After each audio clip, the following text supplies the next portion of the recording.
আমি এখানে চাল দিয়ে নারকেলের পিঠে বানাবো, তার জন্য দুধটা আমি গাঢ় করছি। 1 লিটার দুধকে আধা লিটার করেছি। এখন আমি এর মধ্যে দুধ পাউডার দিয়ে দিচ্ছি, 3-4 চামচ দুধ পাউডার দিয়ে দিলাম। আর দিয়ে দিচ্ছি চিনি, যেরকম মিষ্টি খাবেন সেরকম হিসাবে।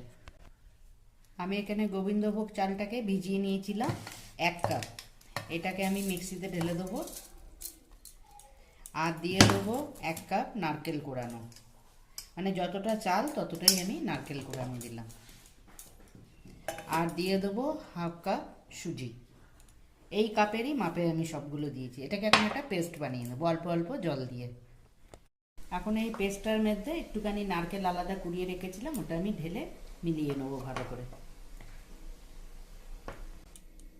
আর দিয়ে দেবো একটুখানি ইনো।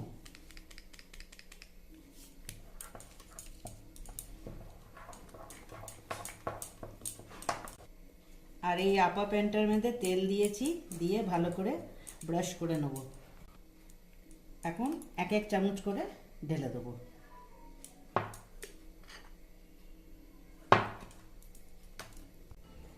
এখন এগুলো সব ঢালা হয়ে গেল, ভাপে বসিয়ে দেবো। এরকম করে এই কড়াইটার উপরে আমি বসিয়ে দিলাম। এবার আমি এটা ঢাকা দিয়ে দিলাম। এই পিঠেগুলো সব হয়ে গেছে। এর মধ্যে একটু করে আমি করে দেবো, যাতে এর ভেতরে মালাইটা ভালো করে ঢুকে যায়। এখন এর মধ্যে অল্প অল্প করে আমি মালাই ঢেলে দেবো,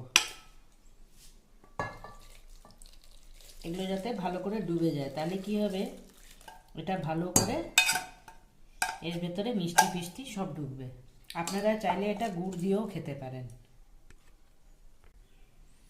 ওটা একদম রেডি খাবার জন্য। এর উপর দিয়ে একটুখানি পিঠে মানে একটু গুড়ের স্বাদ তো দিতেই হবে, নাহলে তো ভালো লাগবে না। আপনারা এমনিও এটা খেতে পারেন। আর এটা জরুরি নেই যে গোবিন্দভোগ চাল দিয়ে বানাতে হবে, আপনারা আতপ চাল দিয়েও বানাতে পারেন।